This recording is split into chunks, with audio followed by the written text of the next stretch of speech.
Hi, my name is Alana Bloom, Senior Director of Community Response at Jewish Women International. Thank you for joining us for this important workshop on domestic abuse. Domestic abuse is a reality that impacts people of all backgrounds. It is crucial for staff at Jewish organizations to learn about it so we can better support survivors and their children. Our training facilitator, Sierra, is a licensed mental health counselor who ran a domestic violence program for 5 years. She will review the dynamics of domestic abuse, trauma, and your role as a communal professional. Thank you again for joining us, and I'll turn it over to Sierra. Thank you. Hi, everyone. Before we get started today, I just want to give a brief content warning. So this workshop, we are talking about domestic abuse and trauma, which is a very heavy topic. So it is really important to be able to take care of yourself during this time in any way that feels good to you. If you need to take a break, pause the video, please make sure that you're prioritizing your well-being. And also, it's important to be respectful of others who are also watching this training. So let's get started. Today, you will hear me talk about a few different key terms. And so I want to describe what verbiage I'm going to be using because there's reasons for it, right? So you might hear me say domestic violence, domestic abuse, or intimate partner violence. You'll also hear me use the word survivor versus victim because using the word survivor empowers that individual rather than referring to them as a victim in their story. You'll also hear me use gender neutral terms throughout this entire presentation. And while domestic abuse does affect everyone, we'll go a little bit more into detail about what that looks like. So let's get started. So, what comes to mind when you hear the phrase domestic violence? I'll give you a second to think about that. A lot of times when we ask this question, you might think constant physical violence like we see in the media, in movies, in TV, in books, that it looks like this constant physical violence of domestic abuse. However, let's discuss the definition and what it actually looks like. So, domestic violence or intimate partner violence is a pattern of behaviors that is used to gain or maintain power and control over a current or former intimate partner. So, you can see that we bolded the words power and control. I really want you to pay attention to those terms throughout this entire presentation. So, just a few statistics before we dive in. More than 10 million women and men are physically abused by an intimate partner each year in the US. And 1 in 3 women have experienced some form of physical violence by an intimate partner. 1 in 4 men have also experienced some form of physical violence by an intimate partner. In terms of children, 1 in 4 children in the US will witness or experience a traumatic event before the age of 4. And 1 in 15 children are actually exposed to intimate partner violence each year. And 90% of these children are eyewitnesses to this violence. It's also really important to note here that the definition of what a child witnessing violence looks like, that they are actually 3 times more likely to be a victim or engage in violent behavior. But early intervention is a protective factor, and we'll get into protective factors in just a bit. So, what are the different types of abuse? We have physical violence, which is any type of physical force used against another person or partner. Sexual violence, this is any type of forced or coerced sexual act without the other party's consent. Financial or economic abuse is when one partner maintains power and control over their finances. That could look like having one partner only have control over their bank account and the survivor does not have access to that or has a limited allowance that they have to show for every single receipt. Financial abuse can look very differently for each couple. We also have digital abuse, which is technology. So this is any type of use of technology to maintain power and control over the other survivor. So that could look like the abuser having access to the survivor's phone, knowing where they are at all times by having a spyware on their phone, or we also have Find My Friend, so they'll be able to maintain knowing where that survivor is at all times. We have emotional abuse, which can look like name calling or belittling, psychological abuse, which will be gaslighting, where the survivor questions the reality based off of the psychological abuse that they are experiencing from the abuser. So we previously mentioned that domestic abuse does not discriminate against anyone. Domestic abuse happens to anyone, regardless of their race, age, sexual orientation, religion, socioeconomic background, education level, or gender. There are additional areas and populations that are more vulnerable. And so this would include adolescents and young adults. Elderly individuals also experience intimate partner violence. The neurodiverse community, LGBTQ plus communities actually experience intimate partner violence at a much higher rate than their heterosexual peers, immigrant and refugee populations, and also minority and marginalized communities. So it's just really important to point out that DV does not discriminate against any group. So those two words that I said in the beginning, power and control. These are really important to pay attention to. And this is exactly what our power and control wheel looks like. So I'm going to take you through a few of these power and control tactics that are used in intimate partner violence. One of them is intimidation. So that's making the survivor feel afraid through actions or threats. Emotional abuse that we talked about previously, which could be name calling, making them think they're crazy, making them feel guilty about things. Isolation. This is a really important one. This is when one of the abuser will start controlling what the survivor does, who they talk to. A lot of times it can look like you're not allowed to talk to this person, you're not allowed to hang out with this person, but sometimes it's not as overt. It might look like, hey, every time you talk to your mom, you seem a little stressed out. Maybe you should stop talking to her as much. Or every time you hang out with that friend, Sarah, you always come home so agitated. I think you should see her less, until the survivor does not have a social support system and they are completely isolated from their friends and family. You will also see minimizing, denying, and blaming. So that's when the abuser will make light of their abuse, saying that the survivor caused the abuse, or this is not abuse, you're crazy. They might also be saying items such as, if you didn't act this way, I wouldn't yell at you, or I wouldn't treat you this way. We also see within power and control the abuser using the children against the survivor. So that might look like threatening to take the children away, using visitations to harass them. We're going to get into a few details about why a survivor doesn't leave, but many times children are a reason why a survivor will stay in the marriage, because they don't want to lose custody of their children. An abuser might say to a survivor, I am the one that makes the most money. You're not working. No judge is going to grant you custody of our children because you're not going to be able to support them and yourself. So just another power and control tactic. We talked a little bit about financial and economic abuse. So that's taking away their money, giving them an allowance, or not even allowing them access to family income. We'll also see coercion and threats. So this could be threatening to leave them.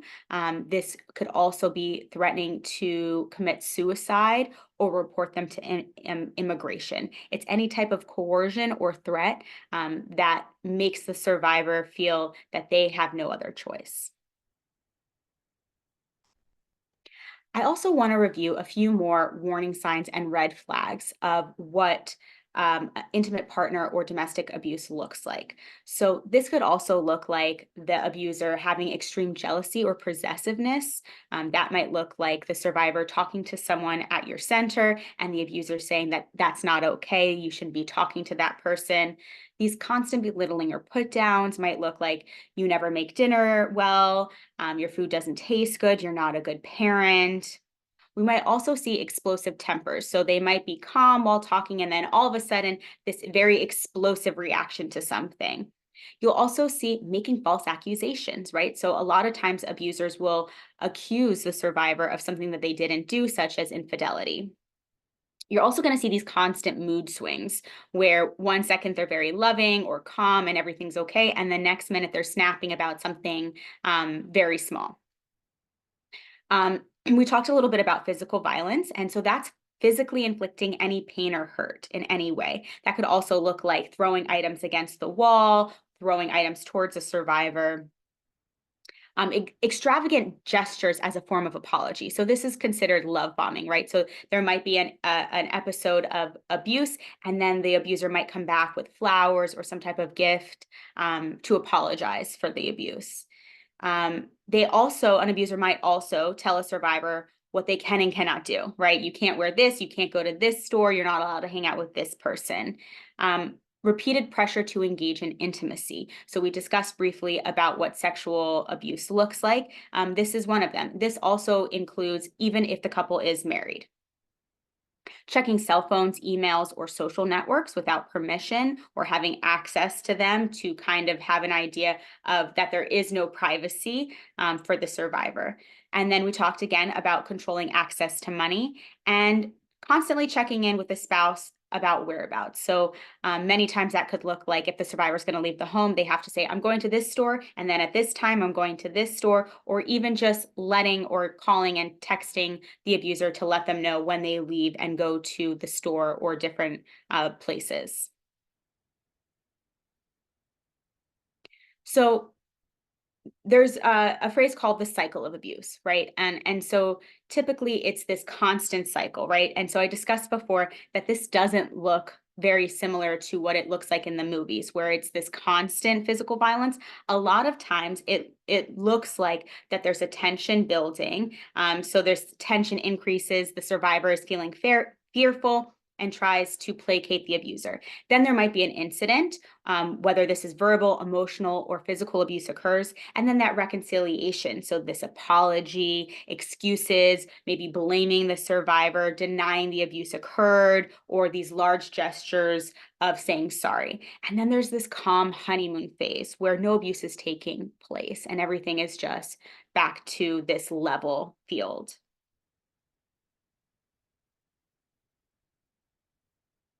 So you might ask, well, why doesn't the survivor just leave?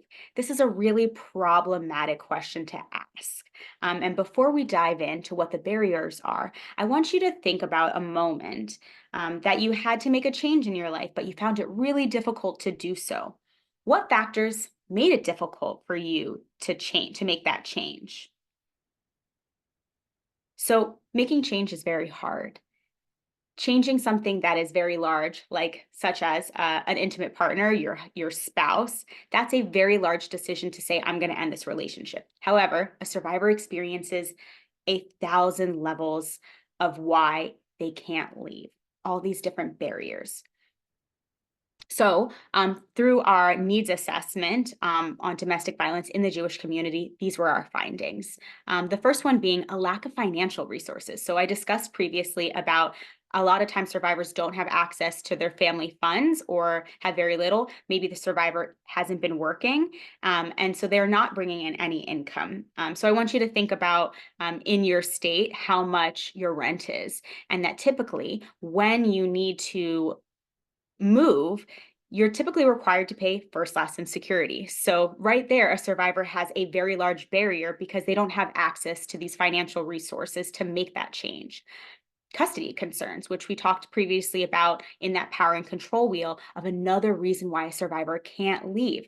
They are going to have this fear of losing custody for their children or even just having to share that custody. Fear of leaving this relationship. This is really important here because fear of leaving a relationship, two things here. One is that there was a reason that they got into this relationship with this person, but also when a survivor leaves an abusive relation, that is the highest time for lethality. It is the most dangerous period when a survivor makes a decision to leave an abusive partner. There's also family pressures to stay with a partner. And again, that's why we're having these conversations, because domestic abuse is more than just this physical violence. It's about this power and control. And that a lot of times, many community members, including family and friends, they don't understand what domestic abuse actually is. So if there's no physical violence, it's really hard to understand where that survivor is coming from. And so there's a lot of times where a family might say, just try to make it work, or, it's no big deal, and minimizing this for the survivor. There's also that desire to stay with the partner. Like I said before, there was a reason why the survivor started a relationship with this person in the beginning, and that there were good things. And so a lot of times that can take over, especially when we were talking about this cycle of abuse, that there's periods of honeymoon phase. Embarrassment or guilt. A lot of times, a survivor is going to feel very embarrassed or feel very guilty that they're in this situation and that it's their fault that they're in this situation. But it's really important to note that it is never a survivor's fault for the abuse that they've experienced. And another barrier that survivors experience is lack of clergy support. Oftentimes, a clergy member is the first person that a survivor will turn to for help. And when a clergy member doesn't understand what domestic abuse actually is, it makes it very challenging for that clergy member to then be able to help that survivor, especially not being able to share which resources are going to be appropriate and helpful for the survivor moving forward. So now we're going to move into our section about trauma. So what comes to mind when you hear the word trauma? I'll give you a second to think about that. So oftentimes, again, trauma might be a word that you've seen on TV or heard in movies or books. So let's go through exactly what trauma looks like. So what is trauma? We have this great way to kind of break down what it looks like, and that's the 3 E's of trauma: event, experience, and effects. So trauma is an event. It's an experience or a circumstance that's deeply distressing, which can have lasting effects on an individual's mental and physical health, behavior, and their relationships. Experience. This is your response to trauma, and it's influenced by a variety of factors such as past experiences, your social supports, your coping skills, and your ability to have resiliency. And then effects. So the effects includes an individual's inability to cope with the normal stresses of daily living, to trust, to manage cognitive processes, to regulate behavior, or control emotions.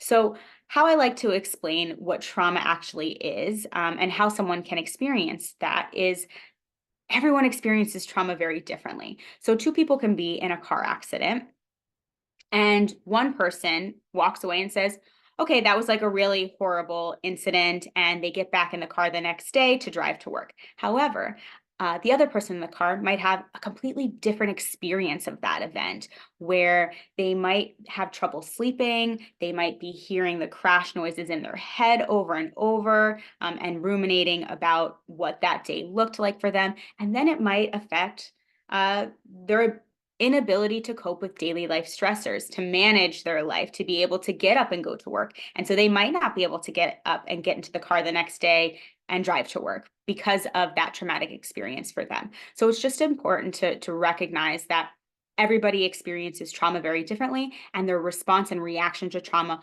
also will look differently.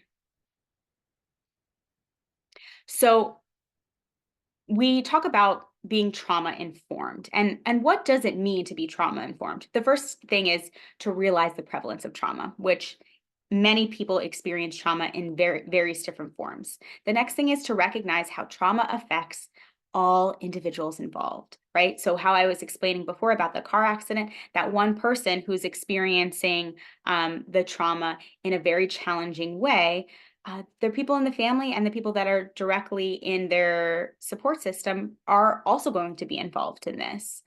And then respond by putting this knowledge into practice. Everything that we're talking about today, to have that understanding of, okay, this person experienced trauma, and how can I help them? So many of you have maybe already heard of ACEs, or adverse childhood experiences, but this is just a quick refresher. And adverse childhood experiences, these are stressful or traumatic events experienced before the age of 18, which can have long-lasting impacts on mental, emotional, and physical health. ACEs can impact brain development, leading to various health issues. And Trauma alters a child's brain chemistry. So these are just some of the examples of child adverse experiences. So that's going to look like maternal depression, emotional or sexual abuse, substance abuse, domestic violence, physical and emotional neglect, divorce, mental illness or mental health issues, incarceration. Maybe somebody in the family has been incarcerated, homelessness, and then some other additional adverse experiences could be poverty, discrimination, community disruption, lack of opportunity or economic mobility and social capital, any type of violence, or poor housing quality and affordability. There also is a quiz, so if you are still curious about your ACEs score, I would encourage you to take that quiz. It's readily available on many websites. So I mentioned in the beginning about protective factors, right, for a child that experiences any type of trauma. So let's kind of review what a risk factor and a protective factor is. So risk factors, we're talking about our ability to function and live in our environment and the likelihood of having stronger mental health, which is crucial to building resiliency. So some examples of risk factors would be stressful life experiences, family history of mental health problems or substance abuse problems, being abused or neglected as a child, having few friends or healthy relationships, growing up or currently living in poverty, poor communication, and lack of access to social supports. So if a child experiences any of these risk factors, it's going to affect how they perceive and act in this world and how they experience their environment. So some protective factors that if there is some type of traumatic event that happens and these protective factors are in place, it can actually help this child. So early intervention, right? So if a traumatic event happens, that there's able to be putting resources in place in the beginning. Stable and supportive home, strong social support networks, resiliency and emotional regulation strategies, access to basic needs and education, strong sense of self-esteem and empowerment, and access to supportive services such as counseling.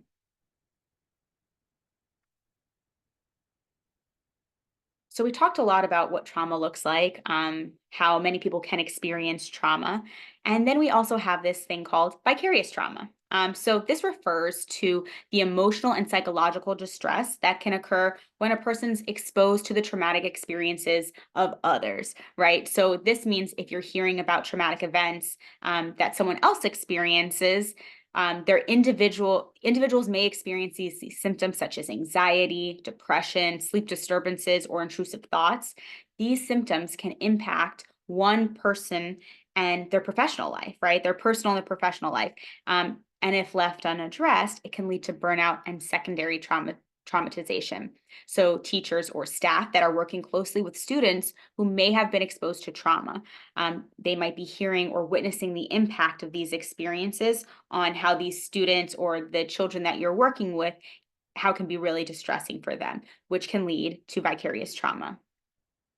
So if you are experiencing this, there are ways to make sure that it does not lead to burnout and that you're taking care of yourself. So self-care is very critical in preventing and managing vicarious trauma. So these are just some examples of some self-care tools that you can use if you are experiencing this. So practicing mindfulness and relaxation techniques such as deep breathing, meditation, and yoga. Seeking out friends and family or colleagues who can be supportive and provide social supports to you. Setting boundaries and limits to prevent burnout. So that might mean taking a break and prioritizing self-care activities. Also engage in physical activities or hobbies that bring joy and relaxation. What I like to say about self-care is these are just some of the examples, but self-care is really anything that provides you joy, anything that makes you feel a little bit better. So that can look very differently for everyone. So now let's talk about resiliency. So what does it mean to have resiliency? It means to have a toolbox of coping skills to handle life's stressors and adverse experiences, especially in children. A large part is having emotional regulation. It's a coping skill that's needed throughout their life, but many children struggle with regulating their emotions and understanding their feelings. Resiliency is essential for children because it helps them recover and thrive despite difficult circumstances and trauma. So, the definition of resiliency is the ability to recover from adversity and to bounce back from these difficult experiences.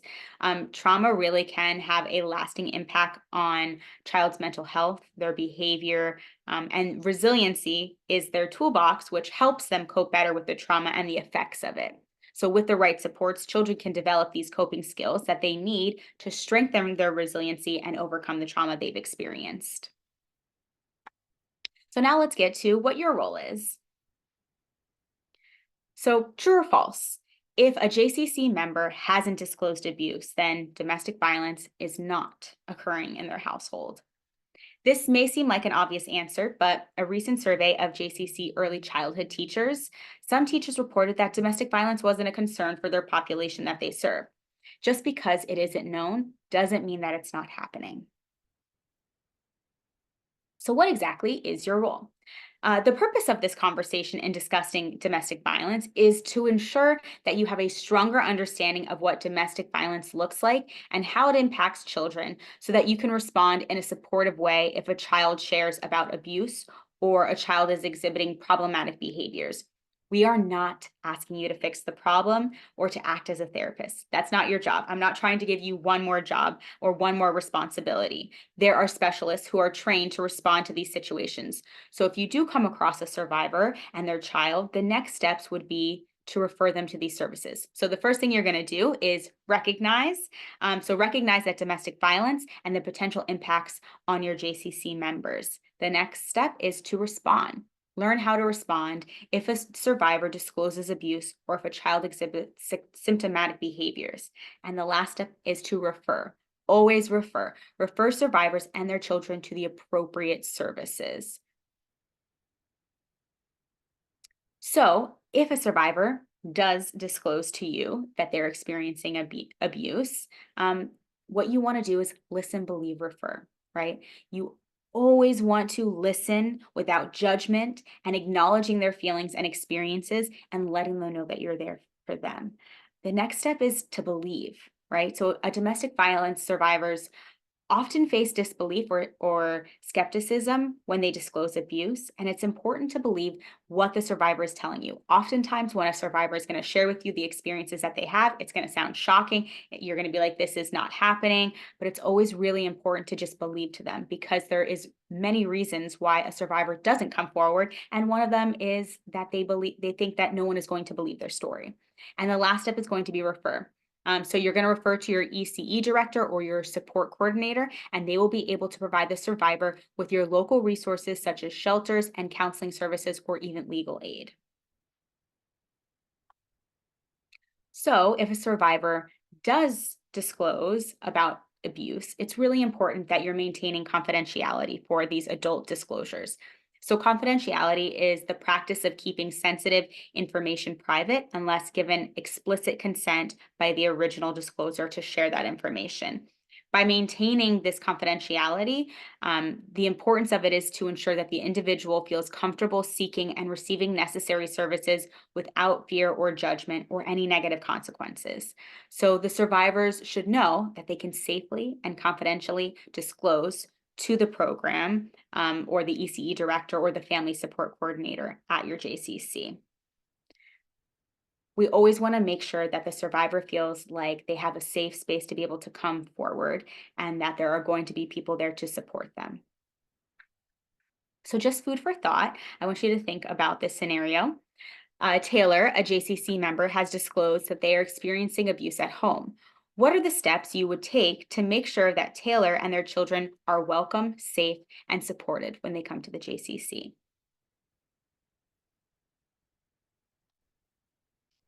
Here are some resources if a survivor does come forward, and you'll have access to all of these numbers and links in our follow-up email.